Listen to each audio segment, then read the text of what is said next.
This book was a DNF, British Empire things. It disturbed readers at the time and continues to disturb readers. It's the main event of the whole Victorian period. It's a masterpiece where you have to ask yourself, as so many women have before you, is this man worth the potential mother-in-law? Goodreads is almost good for nothing, but it did just help me verify that it's been over 4 years since I've read a Victorian novel, which is wild to me. I'm not going to pretend I don't understand how that happened, because the answer is always that you were reading other books. I was reading a lot of other great things, but yeah, 4 years. Originally, I had this image of myself reading a chunky Victorian book in October in honor of Victober, but at the time I was reading multiple really large nonfiction books, like 900 pages each, and I was prepping a fiction author spotlight, and I'm tired of setting impossible goals for myself and then being like, why didn't I accomplish that thing I never had a prayer of accomplishing in the first place? Like, I'm actually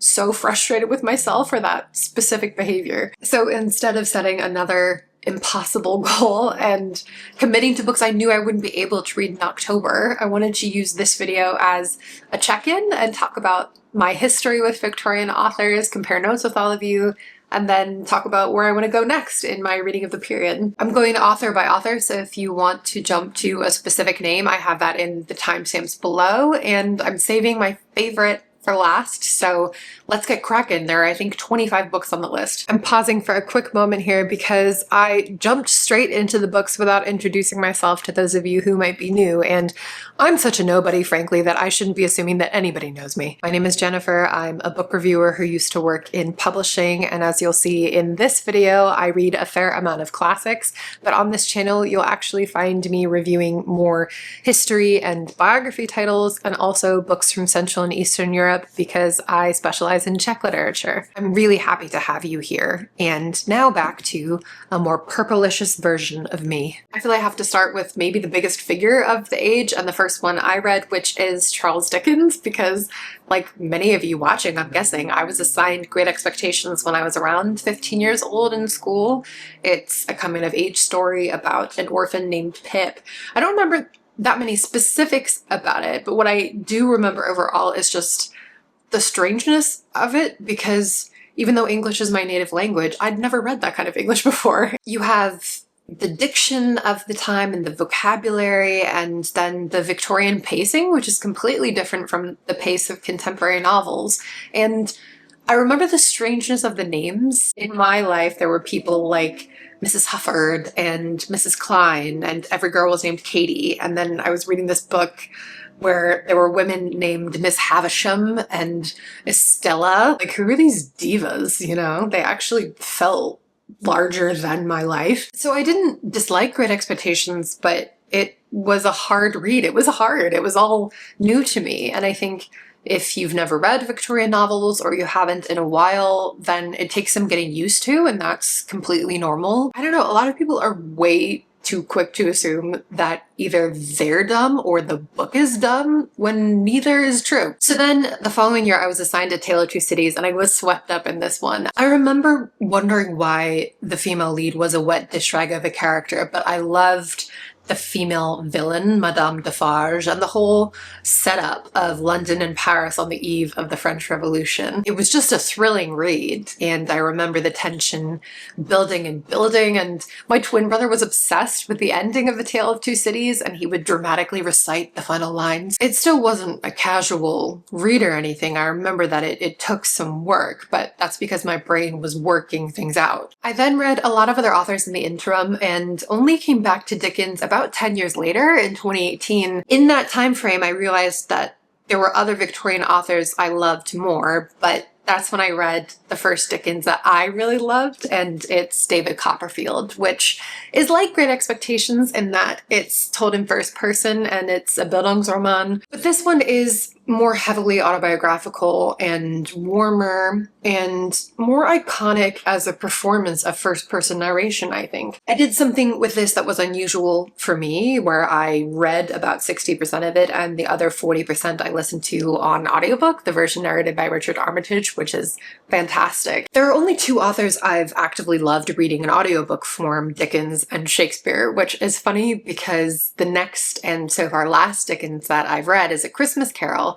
and I read it because of Ali Smith's seasonal quartet, where each one of the books focuses on a specific Shakespeare play and a specific Dickens novel and sort of plays with them. The second book in that series, Winter, uses Cymbeline as its Shakespeare play, and it uses A Christmas Carol as its Dickens, and I wanted to be able to pick up on the references more specifically. Everybody is aware of the story of Ebenezer Scrooge and his reassessment of his life in the course of one supernatural Christmas Eve, but it was lovely to actually read A Christmas Carol and see all the specific inflections that Dickens used to portray the story, and it's arguably his most influential story. I'm not sure what to choose for my next Dickens. I have some candidates in mind. I've been thinking about Dombey and Son and Little Dorrit and Oliver Twist and Bleak House. I would appreciate your thoughts on any of those, and the stakes aren't that high. Like, if I read one of those and I don't like it, it's not going to be the end of my relationship with Dickens. Okay, the next Victorian for me came in another school assignment, this one when I was 16, and this book was a DNF, a did not finish, for those of you who aren't familiar with the term, and a DNF was unheard of for me. I read almost every book I was assigned cover to cover. That was my whole vibe in high school, was like, get me out of my head and into someone else's, please God. But The Return of the Native by Thomas Hardy defeated me. I didn't get halfway. I didn't get a quarter of the way.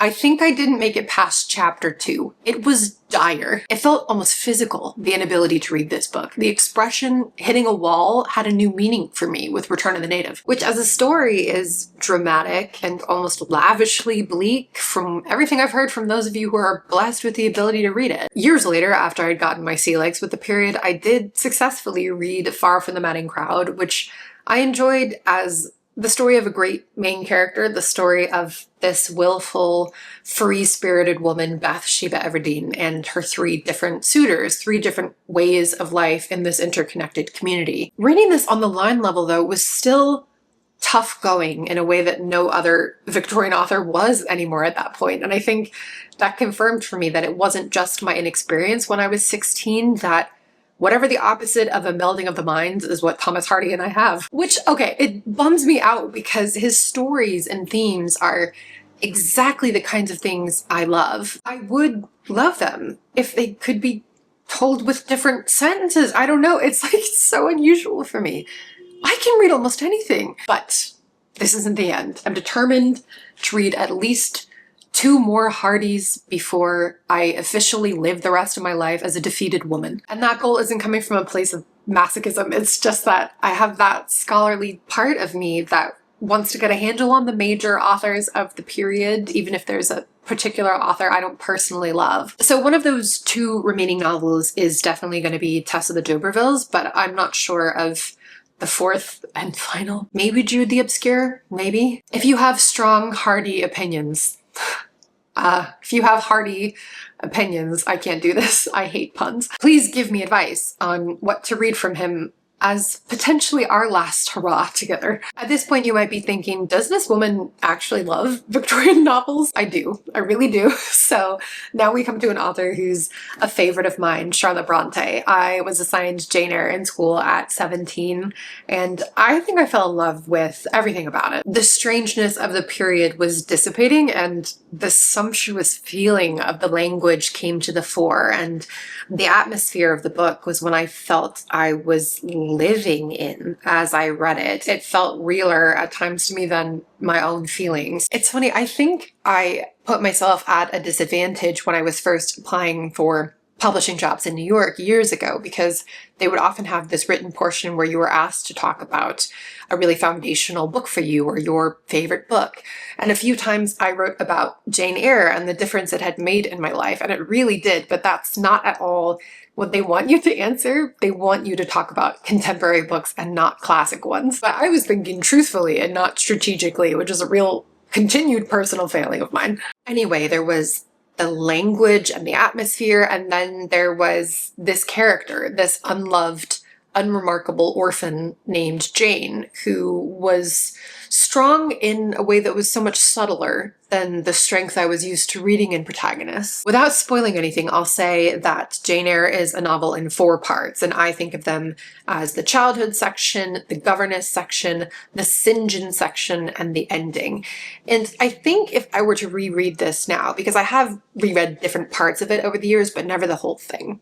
If I did reread the whole thing currently, the 2 sections that dragged for me at 17, which were the childhood one and the St. John one, those would be the sections that would be the most interesting. I have to say too that Jane Eyre is the book that introduced me to the world of post-colonial and anti-colonial literary criticism, and there's just a feast of responses to this novel. So it's a really important book in my life, just because of that alchemy of the book itself and who I was and when I read it. It was the one that made me aware that books couldn't be peripheral in my life, that they would have to be central in some way. And I'm still figuring out the exact way of things. I guess you never stop figuring out how to make the things you love a part of your life, but that core truth is still there a teenage lifetime later now. But the other Charlotte Brontë novel I've read is possibly a more accomplished book. It's Villette, which tends to be a bit of a not like other Brontë readers indie choice for a favorite, but that's because it does cast its own kind of very subtle spell. Jane Eyre is an event. Like, the whole thing has this underlying drama to it. There's a scene where someone dresses up and is disguised as a fortune teller to learn somebody else's secrets. You know, it's like a little bit of that camp drama. But Villette is like muffled thunder in a book where so much is happening in the subtext. And I've called it a kind of detective novel where you're uncovering the true feelings of the lead, Lucy Snow, because she guards herself against the presence of the reader. It's an unassuming story about this young English woman, Lucy, who goes to teach at a boarding school in a city that's modeled after Brussels, but there are these layers of unease and of profound isolation, because really the book is exploring what that does to a person's mind over a prolonged period. You can get used to just not connecting with anyone or expecting anyone to care enough to connect with you. I remember it took me an age and a half to read Villette. It's not a page turner, it's not trying to be, but it's just so intriguing, especially if you're a psychologically driven reader. I still haven't read Charlotte Bronte's other 2 novels, Shirley and The Professor. I have heard that The Professor and Villette are very different, but that they're essentially telling the same story. So I guess I might read that one next and then end with Shirley, so that I'm ending with something distinct. Continuing with the Brontë sisters, so the next of the 3 that I read was the youngest, Anne, and I started with her debut novel, Agnes Grey, which is also the story of an unassuming young governess. I enjoyed this book. I would happily reread it, but there are 4 great Brontë novels, and this isn't one of them, and we can be honest about that. What did stand out to me was the light this book shines on the difficult position of a governess. A lot of discourse about teachers and the impossible positions parents put them in reminds me of Agnes Grey, and there's also a cynical bent to this book. Unlike Jane Eyre, which is a book that poses this idea that a lot of children are unloved and misunderstood, Agnes Grey poses the idea that a lot of children are just nasty little pieces of work. Anne Bronte's other novel is a great one. It's The Tenant of Wildfell Hall, which starts out as a series of letters from a man named Gilbert, who's describing this widow who's come to the neighborhood recently with her young son. She makes a living selling her artwork, and something about her and her situation seems off to him.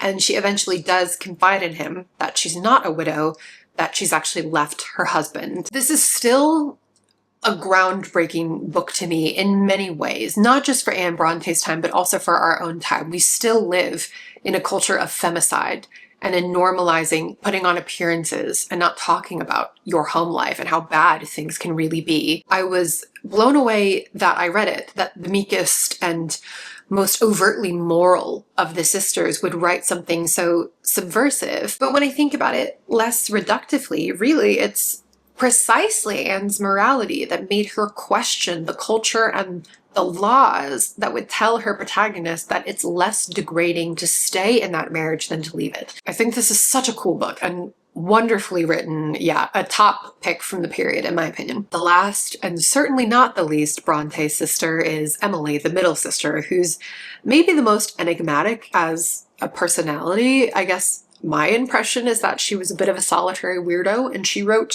a truly weird novel, Wuthering Heights. It disturbed readers at the time and continues to disturb readers because it's a tale of savage passion and mutual cruel hatred on the moors. There's something mythic about it emotionally in terms of the scale of it, even as the story itself is confined to this one rural farmhouse. For me and my own experience, I wasn't that drawn to Wuthering Heights when I read it, which was when I was around 21, and I should say, I don't believe that you have to swear allegiance to one sister over the others. I think you can be swept away by multiple Brontë novels by different sisters. You don't have to be either a Jane Eyre person or a Wuthering Heights person. One of the best things about getting older is not building your identity on such flimsy things. That being said, I am just such a Jane Eyre person, and I felt this kind of fascinated detachment when I read Wuthering Heights. The thing it drove home for me, though, is how so much of the literature of the period, and the Brontë novels especially, challenge adaptation because the core of the stories is embedded in the form of storytelling, right? In books like The Tenant of Wildfell Hall and Wuthering Heights, you're introduced to these worlds through the perspectives of side characters, and they make heavy use of things like diaries and letters. So you have these layered uses of the written word and sometimes multiple layers of removal from certain major characters. So when a movie or TV series tries to extract just the plot and a bit of the atmosphere, the result can be flat in a way that's kind of hard to pinpoint. And adaptations are meant to adapt by their nature. Like, I'm not being a stick in the mud about this, but I'm just interested in these cases where separating the story from its original form deadens it in some way, because culturally we're predisposed to think of cinematic forms as though they're automatically more vivid somehow. And then you have a work like Wuthering Heights that will never be more vivid than it is as a piece of writing, because as a piece of writing, it's just so odd. This isn't supposed to be like a read on the upcoming adaptation of Wuthering Heights at the time that I'm filming this, but I guess that one does strike me as the kind of adaptation that was probably made by someone who likes stories but not books. Anyway, where were we? I could definitely use a reread of Wuthering Heights, and I'd love to dive into Emily's poetry too. There's this Penguin edition of her collected poems that might be out of print, but that I still have my eye on. Taking a detour here with a few authors where I've only read one of their books each. So the first of those is Wilkie Collins. I read The Woman in White when I was 21 and studying in Sevilla in the south of Spain, and I have these really clear memories of reading this story that was set in shadowy, foggy, wintry London while I was in this place that was so oppressively sunny. It's a winding mystery novel that starts with this encounter on a dark road with a woman in white who's said to have escaped from the local asylum. And then the whole rest of the book is putting together this puzzle of who this woman really is. The Woman in White is so fun. It's just drama, and there are different narrators, and it makes heavy use of letters and diaries. There's like a big juicy diary in the middle of it. I'd like to read The Moonstone, which seems to be his second most popular book overall. I have to say too, when I think of this author, I think of Jennifer Brooks, who was one of my booktube contemporaries who passed away very suddenly a few years ago. And there are some videos of hers that are still just comfort videos for me, and her overview of a bunch of Wilkie Collins novels is one of those. I'll link that below for sure, and as long as we have her videos, I can still use the present tense in a sense to say that she was and is the best of us on here. Okay, let's talk about the guy who is actually the biggest author of the period. This author and the next one wrote books that have seeped into global culture in a way almost none of the other titles on this list have. And I think a lot of you will guess the first name. It's Sir Arthur Conan Doyle, creator of Sherlock Holmes. I've read one of his 4 Sherlock Holmes novels, his first, A Study in Scarlet. And really, I haven't read that many detective stories in general, classic or current. So it's hard to know what to compare it to, especially because it was the main template from then on. It's kind of like reading a Jane Austen novel and understanding suddenly that this was the template for so many books you've read centuries later. But okay, there's this whole section in A Study in Scarlet that's meant to serve as this kind of revealing backstory, but it's set in the American West in the days of early Mormonism, and it was clearly meant to be exotic to its 19th century English audience, but the specific form of Mormon neurosis is never going to be that exotic to a 21st century American reader. I mean, like, 3/4 of all American culture is just different forms of religious neuroses. Not a cat hair in the eyeball. Jesus. So yeah, I found that portion so funny and so distracting, and now when I think about Sir Arthur Conan Doyle, I think about this Mormon storyline coming out of left field. Anyway, please let me know your favorite Sherlock Holmes novels and stories so that I can move past this. The other author and book in this category might not have immediately come to your mind if you're in my corner of BookTube, but it's Robert Louis Stevenson and his book, The Strange Case of Dr. Jekyll and Mr. Hyde, which came toward the end of the century, I think in the mid-1880s. And you want to talk about influence. I mean, this book seriously impacted not just literature and the genre of the doppelganger story, but also the whole field of psychology. And I'm so glad to have read it because it's a curious thing. It's told like a mystery from the perspective of this lawyer who's friends with a man named Dr. Henry Jekyll and who's concerned by Dr. Jekyll's weird connections to this horrible man named Edward Hyde. So it builds and builds, and the ending is the reveal that everyone now knows. It's that they're 2 sides of the same person. And waiting for that reveal as a 21st century reader is such an interesting experience because you know that the original audience would have been screaming, crying, throwing up, aghast and agog, like not knowing what to do with themselves. It's like how I picked up Murder on the Orient Express when I was 11. There was this mass market paperback copy of it on my older brother's bedside table, and I didn't know anything about it. So I read the whole thing that night, and the ending rocked my entire world. I was like, I don't know how to live in the world now that I've read this book. I haven't read Treasure Island or Kidnapped, though, and I honestly wonder how many American readers have read them. I wonder how many American readers have read The Strange Case of Dr. Jekyll and Mr. Hyde, you know? In the course of editing this video, I realized I forgot to mention The Picture of Dorian Gray, Oscar Wilde's only novel, and I've read his most famous plays, but this book has maybe the best premise of any book I can think of, really. It's about a young,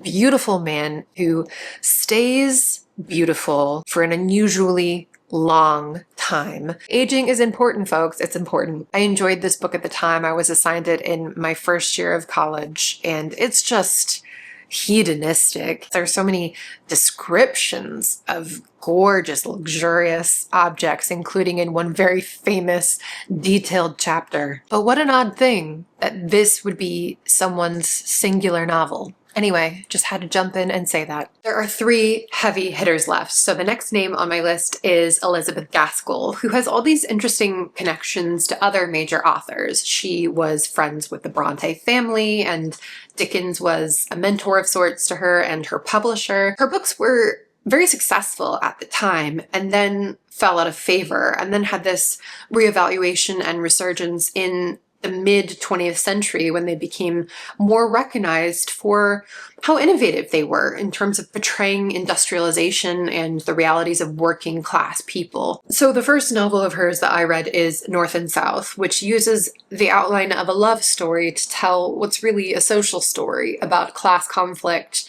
and about urban life versus rural life at this point in the century. In a northern city based on Manchester, you have this mill owner, John Thornton, who came from nothing and is now rich. And then you have this gentlewoman from the south of England named Margaret Hale, whose father has lost everything. And so they've moved up north and live in very reduced circumstances. And she and John Thornton come into contact. I loved North and South, but I do think, because I read it in my early 20s, that I read it as much more of a straightforward love story than it is. And I'm sure the BBC adaptation influenced my perception there. If I were to reread it now, I really think that the workers' strike and all the commentary on labor relations and the picture of a rapidly industrializing society would be the main events for me, and not like the hot mill owner. I was a cheaper date at the time, what can I say? And I think I'd also focus more on the different ways that death and loss changed Margaret throughout the course of the book. But yeah, North and South is such a great read, and Dickens and Gaskell really stand apart for their portrayals of urban stories in this period of mass urbanization. Then I read,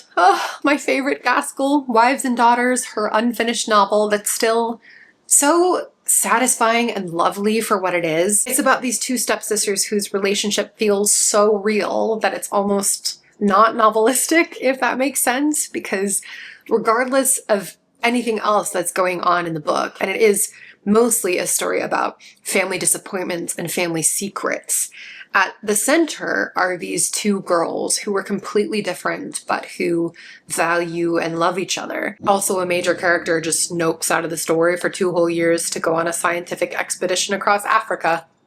British Empire things. My good friends Cole and O'Neill. I love Wives and Daughters, and I could say a lot more about it, but I'm feeling a little self-conscious because I know I don't have that much to say about the next book of hers that I read, which is Cranford. This one is a series of sketches about mostly older widows in a small town, and I thought it was placid and gentle and boring. I thought it was boring. I don't know. I was like 22, and the idea of aging was a lot more abstract to me than it is now. You know, one day you're 22 and your grandparents are still pretty spry, and then you wake up and you're 33, and not only are your beloved grandparents gone, but also the fact that they're gone has removed this imaginary buffer in your mind that your parents couldn't age as long as your grandparents were the old ones.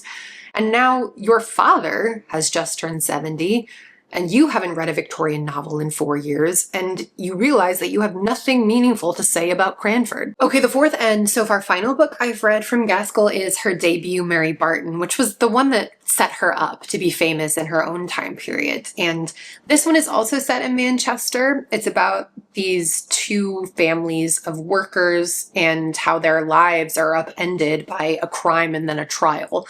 But it's everything that happens before the trial section that's the most interesting to me, especially the depiction of everyday working class life and the characterization we get of the protagonist Mary and this choice she has to marry within her own class or to marry the son of a rich mill owner. I remember that the bluntness of the Christian moralizing at the end was like a little much for me. It was someone dying in your arms as you forgive them, telenovela style. But the opening chapter was distinctly excellent. This opening chapter and Villette's are just immaculate, and they're the kinds of things I would want to teach if I did teach. Honestly, those are the major Gaskell novels, so unless someone out there wants to campaign for Ruth or for Sylvia's lovers, I think where I'd want to go next with her is her nonfiction, her biography of Charlotte Brontë. I've realized in the course of this video, by saying ages like 16 and 17 and 21 and 22 repeatedly,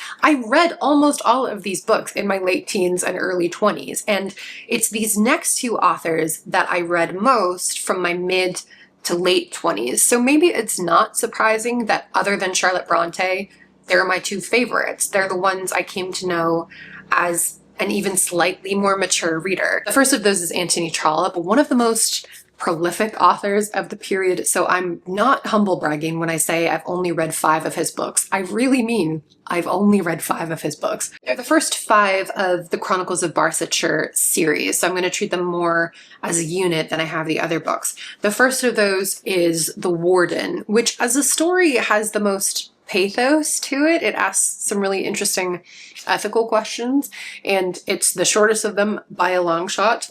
The second one is Barchester Towers, banger of a book, stupendous, a delight, a pleasure to have in class. Dr. Thorne, underrated. We've got a secret, illegitimate child plotline on our hands. Family parsonage, where you have to ask yourself, as so many women have before you, is this man worth the potential mother-in-law? And The Small House at Allington, which irritated me on a plot level, even as I knew it was a fantastic book. I finished it, and I'd had a great time, and I was annoyed. There's a 6th and final book in these chronicles that I haven't read, maybe because I don't want this specific series to be over, but it's called The Last Chronicle of Barset, and it's a brick of a thing. To keep things simple, these are all loosely connected stories that take place in a county Trollope invented called Barsetshire and its main cathedral town, Barchester. A lot of the characters are part of the clergy or the mid to upper classes that tend to surround the clergy in these types of towns. And you'll know pretty quickly if you like this narrative voice because it has a lot in common with Jane Austen's narrators, especially in a book like Emma, for example. It's a really obtrusive,